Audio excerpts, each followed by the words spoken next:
Hello, very good morning to all of you. This is class of 9th foundation. और आज जो है हम जो टॉपिक स्टार्ट करने वाले हैं उस टॉपिक का नाम है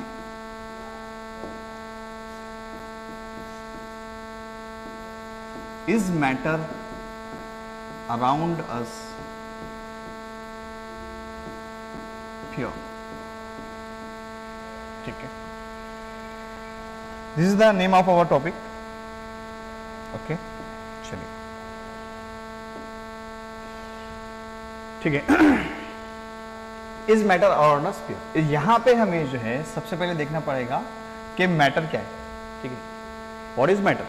आप लोगों ने प्रीवियस क्लासेस में पढ़ा होगा मैटर मतलब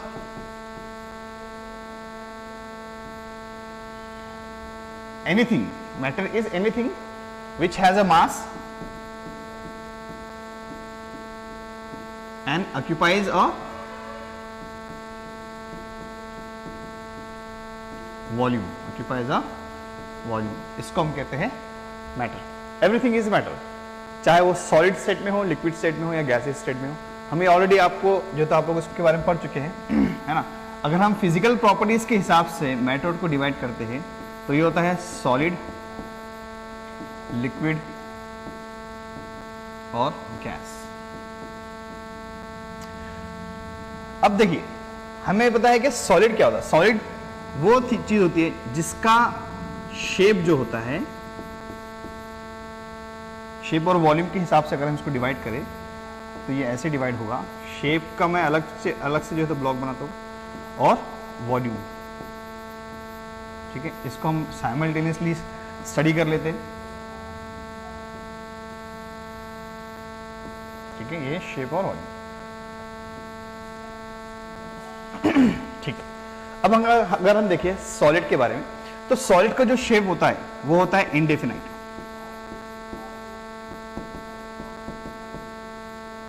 सॉरी, ये होता है डेफिनाइट, नॉट इंडेफिनाइट, ये होता है डेफिनाइट। सॉलिड का जो शेप होता है वो क्या होता है? डेफिनाइट होता है। डेफिनाइट का मतलब क्या होता है कि उसका जो शेप है वो चेंज नहीं होता है। चाहे आप कोई भी चीज, जैसे मान लो अभी आप पेन ले रहे हो तो पेन जो है ये सॉलिड स्टेट में, तो इसको आप कहीं पर भी रखो तो वो सॉलिड ही रहेगा। इसका जो शेप है वो शेप चेंज नहीं होगा। और ये जो वॉल्यूम घेर रहा है, यानी कि वॉल्यूम का मतलब क्या होता है? वॉल्यूम भी इसका कैसा होता है? डेफिनाइट होता है। वॉल्यूम का मतलब क्या होगा कि ये कितना स्पेस घेर रहा है, कितनी जगह ले रहा है, उसको हम कहते हैं वॉल्यूम। और वॉल्यूम इसका कैसा होता है? डेफिनाइट होता है। शेप भी कैसा होता है? डेफिनाइट होता है, वो चेंज नहीं होता है। लेकिन अगर हम लिक्विड की बात करें तो लिक्विड का जो शेप होता है वो इनडेफिनाइट होता है। कैसा होता है? इनडेफिनाइट होता है, यानी कि ये चेंज हो सकता है, इसको हम कहते हैं इनडेफिनाइट। लेकिन इसका जो वॉल्यूम होता है वो स्टिल डेफिनाइट ही होता है। क्या मतलब हुआ? देखिए, जैसे मान लो जब आप एक ग्लास में आपने पानी लिए और वाटर जो होता है वो लिक्विड है। ठीक है, लिक्विड स्टेट में। इसको अगर आप जग में डाल देते हो या मग में डाल देते हो या फिर बकेट में डाल देते हो तो वो जो पानी है वो उसका शेप चेंज कर लेता है। वो उस जिस भी कंटेनर में इसको आप डाल रहे हो उस कंटेनर के हिसाब से उसका अपना जो शेप है वो चेंज कर लेता है। लेकिन उसका जो वॉल्यूम है, जितनी वो जगह घेर रहा था पहले भी, अभी भी वो उतनी ही जगह घेर रहा है। क्या मतलब हुआ? जैसे कि मान लीजिए कि 1 लीटर की बोतल में आपने पानी लिया था, उसमें 1 लीटर वाटर था। जब आपने उस पानी को, उस वाटर को बकेट में डाल दिया तो ऐसा नहीं होगा कि वो 1 लीटर का पानी 2 लीटर या 5 लीटर या 10 लीटर हो जाए। उसका जो वॉल्यूम है वो चेंज नहीं हो रहा है, वो वॉल्यूम जो है उतना ही रहेगा। यानी पहले भी वो 1 लीटर ही था, अभी भी 1 लीटर ही रहेगा, यानी वो डेफिनाइट उसका वॉल्यूम होता है। लेकिन उसका जो शेप होता है वो चेंज हो जाता है। इसलिए हम कहते हैं कि everything which has a definite shape and definite volume, उसको हम सॉलिड कहते हैं। फॉर एग्जाम्पल, बहुत सारे एग्जाम्पल्स हैं सॉलिड के। ठीक है, आपका जो है तो चेयर ले लीजिए, ठीक है, टेबल ले लीजिए, ठीक है, पेन, पेंसिल, आपका मोबाइल। ठीक है, यहाँ पे जो भी चीज़ जिसका शेप चेंज नहीं होता है, चाहे आप उसकी जगह चेंज कर दो, उसका शेप चेंज नहीं होता है, उसका वॉल्यूम भी चेंज नहीं होता है। हर ऐसी चीज़ को हम क्या कहते हैं? सॉलिड कहते हैं। ऐसी चीज़ जिसका शेप चेंज होता रहता है, अलग अलग कंटेनर में जब उसको डालते हो उसका शेप चेंज होता रहता है, लेकिन उसका जो वॉल्यूम होता है वो डेफिनाइट होता है, वो चेंज नहीं होता है, उसको हम लिक्विड कहते हैं। हर ऐसी चीज़ को हम क्या कहते हैं? लिक्विड कहते हैं। इसके एग्जाम्पल्स, सबसे बेस्ट एग्जाम्पल तो वाटर है। फिर इसका ऑयल, ठीक है, ऑयल में आप कोई भी ऑयल ले सकते हो, केरोसिन ले लो, पेट्रोल ले लीजिए, ठीक है, मिल्क ले लीजिए, कोई भी चीज जिसका शेप चेंज होता रहता है बट उसका वॉल्यूम चेंज नहीं होता है। थर्ड वन इज गैस, इसका जो शेप होता है वो भी इनडेफिनाइट होता है, इसका शेप जो है वो चेंज होता ही रहता है, उसका वॉल्यूम भी इनडेफिनाइट होता है, इसका जो वॉल्यूम है वो भी चेंज होता रहता है। जैसे कि मान लीजिए कि आप जो है तो एक गैस सिलेंडर ले रहे हो, ठीक है, ये गैस सिलेंडर है, अब इसके अंदर जो भी गैस है, ठीक है, सीएनजी गैस होती है, कंप्रेस्ड नेचुरल गैस, तो इसमें जो गैस होती है इसका जो शेप है गैस का वो इस सिलेंडर के बराबर है और उसका जो वॉल्यूम है वो उतना ही है जितना इस सिलेंडर का है। जैसे इसका आप कॉक ओपन करते हो गैस स्प्रेड होने लगती है, अब गैस जो है वो पूरे रूम का शेप ले लेती है और उस गैस ने पूरे रूम का वॉल्यूम भी घेर लिया है, ठीक है। तो अब इसका जो शेप है वो भी इनडेफिनाइट है और इसका जो वॉल्यूम है वो भी क्या है, इनडेफिनाइट है। तो अगर हम फिजिकल प्रॉपर्टीज यानी कि शेप और वॉल्यूम, ये फिजिकल प्रॉपर्टीज के हिसाब से अगर हम किसी भी मैटर को क्लासीफाई करना चाहे तो हम तीन चीजों में क्लासीफाई करते हैं। पहला होता है सॉलिड, सेकंड होता है लिक्विड और थर्ड होता है गैस, ठीक। ये भी आप जो है तो प्रीवियस क्लासेस में ऑलरेडी पढ़ चुके हैं, अगर नहीं पढ़े होंगे तो अभी हम पढ़ ले रहे हैं, ठीक है। इसके बाद अब देखेंगे हम कि अगर हम मैटर को on the basis of their chemical properties पे इसको क्लासीफाई करें तो वो हमें किस तरीके से हम क्लासीफाई कर सकते हैं वो देखेंगे। Matter on the basis of chemical properties, तो इसको हम दो चीजों में डिवाइड कर सकते हैं। एक होते हैं प्योर सब्सटेंसेस,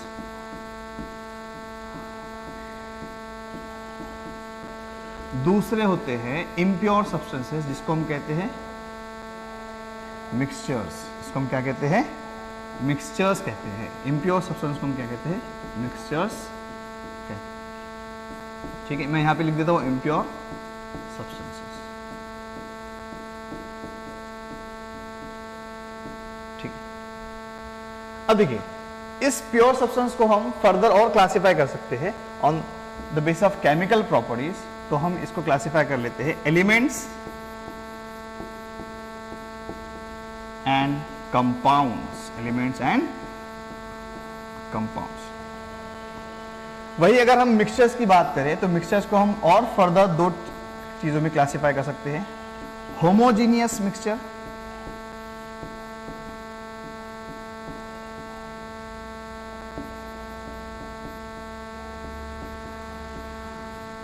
और हेटेरोजीनियस मिक्सचर।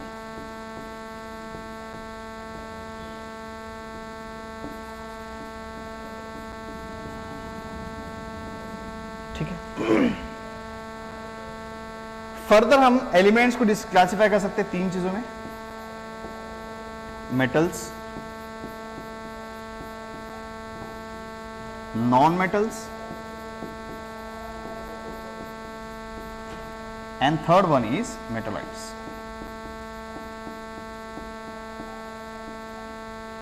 वही अगर हम कंपाउंड्स की बात करें तो कंपाउंड को हम फर्दर क्लासिफाई कर सकते हैं तीन चीजों में, ठीक है।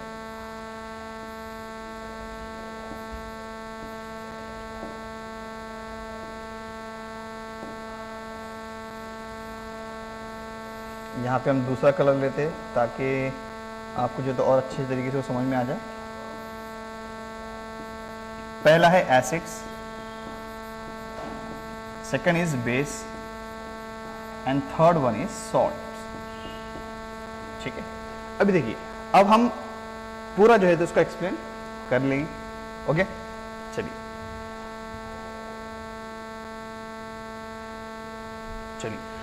देखिए प्योर सब्सटेंस और मिक्सचर्स, मिक्सचर्स को हम इम्प्योर सब्सटेंसेस कहते हैं।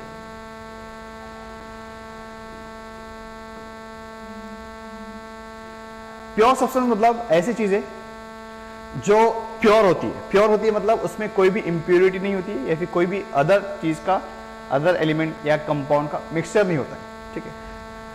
तो these are made up of only one kind of, made up of one kind of substances, या फिर atoms, one kind of atoms कहेंगे हम।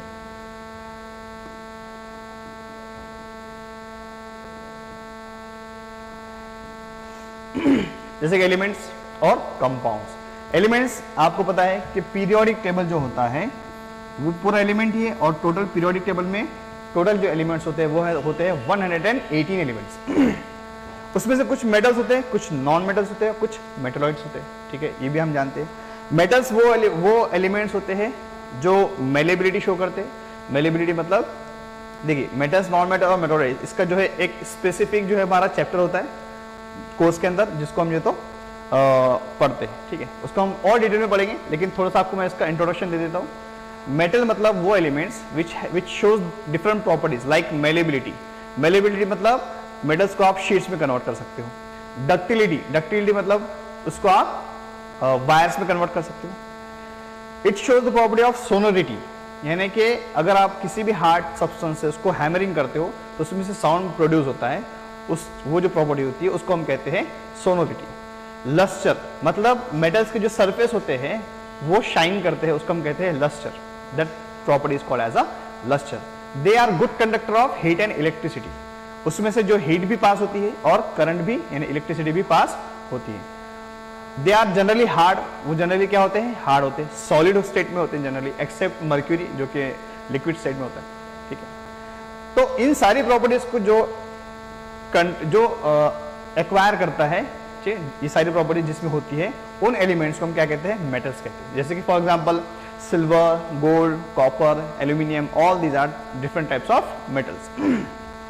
कुछ होते हैं नॉन मेटल्स। नॉन मेटल्स में एग्जैक्टली जो प्रॉपर्टीज मेटल्स में होती है उसकी अपोजिट प्रॉपर्टीज किसमें होती है, नॉन मेटल्स के अंदर होती है। They are not malleable, they are not ductile, they don't show the property of sonority and lusters, they are bad conductor of heat and electricity, generally they are in gaseous state. तो हम कह सकते हैं कि non metals are exactly opposite of metals. इसके भी कुछ examples हैं, जैसे कि फॉस्फोरस है, सल्फर है, हाइड्रोजन, ठीक है, और helium, neon, argon, krypton, xenon, radon, fluorine, chlorine, bromine and iodine, all these are different types of non metals. और कुछ होते हैं मेटोलाइट्स। मेटोलाइट्स मतलब क्या होता है कि ऐसे elements which has some properties of metals as well as some properties of non metals। इसको भी है स्पेसिफिकली, ये 7 होते हैं पूरे पीरियोडिक टेबल के अंदर, जिसको हम एक ट्रिक से के थ्रू हम इसको याद कर लेते हैं। जैसे कि ब, सी, गे, असप, टेपो, मतलब बी फॉर बोरॉन, ठीक है, सी मतलब एस ई सिलिकॉन, गे मतलब जी ई जर्मेनियम, अस मतलब ए एस यानी आर्सेनिक, सब मतलब एस बी यानी एंटीमनी, और टेपो मतलब टी ई टे मतलब टेलोरियम, पी ओ पो यानी पोलोनियम, ठीक है। ये जो 7 एलिमेंट्स होते हैं वो होते हैं मेटोलाइट्स, क्लियर है। और ये सारे के सारे किस में आते हैं, एलिमेंट्स। और एलिमेंट्स क्या होते हैं, प्योर सब्सटेंसेस होते हैं। इसके अंदर इसके अलावा कोई भी चीज मिक्स नहीं होती। जैसे मान लीजिए आप मेटल की अगर हम बात करें तो मेटल यानी कि सिल्वर या गोल्ड हो, तो अगर आप गोल्ड लेते हो, प्योर गोल्ड अगर लेते हो, उसमें सारे के सारे एटम्स जो आपको दिखाई देंगे वो सब गोल्ड के ही दिखेंगे, किसी और एलिमेंट के आपको दिखाई नहीं देंगे। अगर कोई दूसरे एलिमेंट उसके अंदर मिक्स होता है तो उसको हम इम्प्योर सब्सटेंस कहेंगे, और वो जो है आप मिक्सचर्स में उसको डाल दोगे, ठीक है। जैसे जो इम्प्योर गोल्ड होगा या फिर इम्प्योर सिल्वर होगा या फिर इम्प्योर आयरन, कोई भी मेटल या एलिमेंट जो इम्प्योर है वो इम्प्योरिटी में चले जाता है, यानी मिक्सचर में कन्वर्ट हो जाता है। जैसे मान लीजिए आप 22 कैरेट का गोल्ड है, तो उसमें कुछ ना कुछ इम्प्योरिटी रहती है, तो वो जो गोल्ड रहेगा वो किस में चला जाएगा, मिक्सचर में, है ना, यानी मिक्सचर की कैटेगरी में वो चला जाएगा, इम्प्योर की कैटेगरी में। अगर आप प्योर गोल्ड लेते हो जिसमें गोल्ड के अलावा और कुछ भी मिक्स नहीं है, तो वो क्या रहेगा, एलिमेंट रहेगा, ठीक है। इसको हम और जो है डिटेल में पढ़ेंगे। इसका स्पेसिफिकली हमारे सिलेबस के अंदर एक जो है तो चैप्टर होता है जिसको हम डिटेल में पढ़ते हैं। फिर कंपाउंड, एसिड, बेस और सॉल्ट। एसिड, बेस और सॉल्ट का भी एक स्पेसिफिकली चैप्टर होता है जिसको हम बहुत डिटेल में इसको पढ़ते हैं, डिफरेंट एग्जाम्पल्स और टाइप्स देख के। तो ये भी क्या होता है, this also comes under pure substances, acid, base और सॉल्ट। हमें पता है, आप लोग इस चीज से जो है तो आपको पता ही होगा एसिड, बेस और सॉल्ट क्या होता है। एसिड मतलब जैसे कि फॉर एग्जांपल आप बता सकते हो, एसिड यानी कि कार्बोनिक एसिड जो कि कोल्ड ड्रिंक्स के अंदर होता है, लेमन के अंदर साइट्रिक एसिड होता है, ऑरेंज के अंदर साइट्रिक एसिड होता है, ठीक है। तो टैमरिन के अंदर जो है तो टार्टारिक एसिड होता है, मिल्क के अंदर मैलिक एसिड होता है, तो ये एसिड्स होते हैं। वैसे ही बेस, जैसे कि मान लीजिए आप इनो वगैरह ना, जैसे मान लो कभी जो है तो हमारी बॉडी स्टमक के अंदर जो है तो हाइड्रोक्लोरिक एसिड बहुत ज़्यादा अमाउंट में अगर सीक्रेट हो गया, ठीक है, तो उसको हम हाइपर एसिडिटी कहेंगे। तो उस टाइम पे हम क्या करते हैं, मिल्क ऑफ मैग्नीशिया, डॉक्टर जो तो हमको कहता है कि मिल्क ऑफ मैग्नीशिया ले लो, या फिर हम इनो लेते हैं, और इनो क्या होता है, दैट इज अ बेस। और दोनों की प्रॉपर्टीज अपोजिट होती है। अगर एसिड ज्यादा हो जाता है तो बेस उसको क्या कर देता है, कट कर देता है, तो ये हमारा जो है तो न्यूट्रलाइज होकर सॉल्ट बना लेता है, सॉल्ट एंड वाटर देता है। तो ये तीनों भी जो कैटेगरीज होती है दे कम्स अंडर कंपाउंड, और कंपाउंड भी क्या होता है, प्योर सब्सटेंस होता है।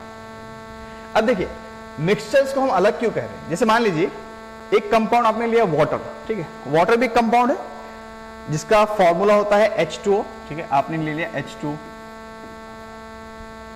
इसके अंदर आपने डाल दिया सॉल्ट, सॉल्ट का फॉर्मूला होता है जो हम खाना खाते टाइम भी यूज करते हैं, सॉल्ट NaCl।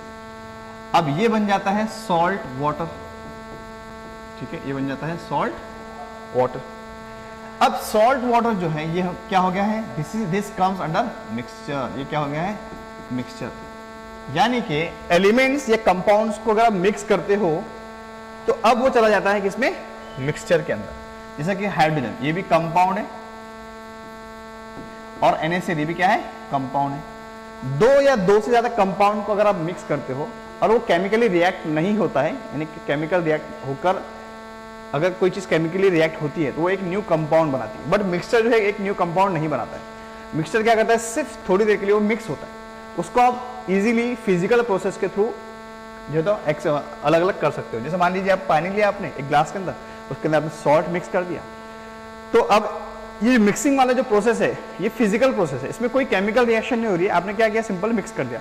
मिक्सचर को आप समझ लीजिए जैसे कि आपने एक क्या किया, शुगर लिया और शुगर को आपने सैंड के साथ में ऐसा मिक्स कर दिया, तो उसमें कोई रिएक्शन हो रही है क्या, कोई रिएक्शन नहीं हो रही। कोई न्यू कंपाउंड बन रहा है क्या, कोई न्यू कंपाउंड नहीं बन रहा है। उस ग्लास के अंदर जब आप जो तो सॉय अपने सैंड और शुगर को मिक्स करोगे तो आपको दिखाई देगा कि शुगर अलग है और सैंड अलग है। मिक्स होने के बावजूद भी वो क्या होगा, आप उसको आइडेंटिफाई कर सकते हो कि शुगर के पार्टिकल्स अलग दिखाई दे रहे हैं और सैंड के पार्टिकल्स अलग दिखाई दे रहे हैं, तो वो क्या हो जाता है, मिक्सचर हो जाता है, एक न्यू कंपाउंड नहीं बन रहा है। वैसे ही अगर वाटर और सॉल्ट, इन दोनों कंपाउंड को अगर आप मिक्स करते हो तो ये बन जाता है मिक्सचर, ठीक है। अब इसको आप जितने इजीली आपने उसको मिक्स कर दिया, सॉल्ट उसमें से गायब होकर दिखाई नहीं दे रहा है, उतने ही इजीली आप क्या कर सकते हो, उसको सेपरेट कर सकते हो। कोई केमिकल रिएक्शन की आपको जरूरत नहीं पड़ती, कोई केमिकल आपको यूज नहीं करना पड़ता है। सिंपली आपको क्या करना है, उसको जो है तो हीट करना है, वाटर जो है वो इवोपरेट होके वेपर्स के फॉर्म में उड़ जाएगा हवा में, और जो नीचे बचा हुआ रहेगा वो क्या बचेगा, NaCl, ठीक है। तो इसको हम क्या कहते हैं, मिक्सचर्स कहते हैं। लेकिन कंपाउंड की अगर बात करते हो आप, जैसे मान लो जो हाइड्रोजन और ऑक्सीजन से मिलकर क्या बनाए, वाटर कंपाउंड बनाए, इसको आप फिजिकल प्रोसेस के थ्रू आप उसको सेपरेट नहीं कर सकते हो। अगर आपको H2O में से हाइड्रोजन और ऑक्सीजन को सेपरेट करना है तो you have to do a chemical reaction, उस केमिकल रिएक्शन के थ्रू आप हाइड्रोजन और ऑक्सीजन को सेपरेट कर सकते हो। तो ये एक समराइज एक जो है तो इंट्रोडक्शन हो गया। जब हम इस चैप्टर को थॉरोली पढ़ेंगे तो इसको हम डिटेल में पढ़ेंगे कि कितने टाइप के एलिमेंट्स होते हैं, कितने टाइप के कंपाउंड्स होते हैं, उनके एग्जांपल्स अलग अलग हम देखेंगे, उनकी और भी बहुत सारे प्रॉपर्टीज देखेंगे, उनके रिएक्शंस देखेंगे। वैसे मिक्सचर्स को अगर हम देखें तो मिक्सचर्स की भी अलग अलग टाइप्स है, उसको भी जो है तो हम अभी तो हमने मेजर उसको टाइप्स देखा, होमोजीनियस मिक्सचर और हेट्रोजीनियस मिक्सचर। लेकिन जब हम आगे पढ़ेंगे तो होमोजीनियस की भी अलग अलग टाइप्स है, हेट्रोजीनियस की भी अलग अलग टाइप्स है। उन कैटेगरीज में कौन कौन से कंपाउंड्स और कौन कौन से मिक्सचर्स आते हैं वो भी हम देखेंगे आगे, ठीक है। तो यहाँ पे आपको मैंने एक रॉ आइडिया दे दिया कि अगर आप मैटर को on the basis of physical properties like shape और वॉल्यूम को मद्देनजर रखते हुए, इसको सामने रखते हुए अगर उसको मैटर को आप क्लासीफाई करना चाहो तो आप उसको तीन चीजों में क्लासीफाई कर सकते हो, सॉलिड, लिक्विड और गैस। इसी मैटर को अगर आप on the basis of chemical properties पे उसको क्लासीफाई करना चाहो तो आप उसको दो चीजों में क्लासीफाई कर सकते हो, प्योर सब्सटेंसेस एंड मिक्सचर्स, ठीक है। प्योर सब्सटेंस जिसमें कोई भी अदर एलिमेंट मिक्स नहीं होता है, एकदम प्योर होता है, उसको हम प्योर सब्सटेंस बोलते हैं, जिसको फर्दर क्लासीफाई करके एलिमेंट और कंपाउंड में करते हैं, ठीक है। एलिमेंट मेटल, नॉन मेटल और मेटल्स में क्लासीफाई हो जाता है, कंपाउंड एसिड, बेस और सॉल्ट में क्लासीफाई हो जाता है। मिक्सचर जो कि इम्प्योर सब्सटेंस होते हैं, जैसे कि एग्जांपल मैंने आपको बताया सॉल्ट वाटर या फिर salt solution, this is the example of mixture, ठीक है। यहां तक क्लियर हो रहा है। होमोजीनियस मिक्सचर और हेटेरोजीनियस मिक्सचर, इसको भी हम डिटेल में पढ़ेंगे। सिर्फ आप यहां पे समझ लीजिए कि होमो का मतलब होता है सेम, और यहां पे हेटेरो का मतलब होता है डिफरेंट।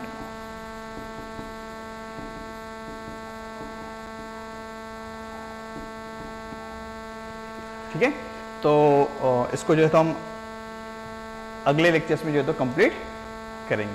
ठीक है, इसको आप नोट डाउन कर सकते हैं, वीडियो को पॉज करके यू कैन नोट डाउन, फिर हम इसको जो है तो आगे और डिटेल में पढ़ेंगे। Thank you.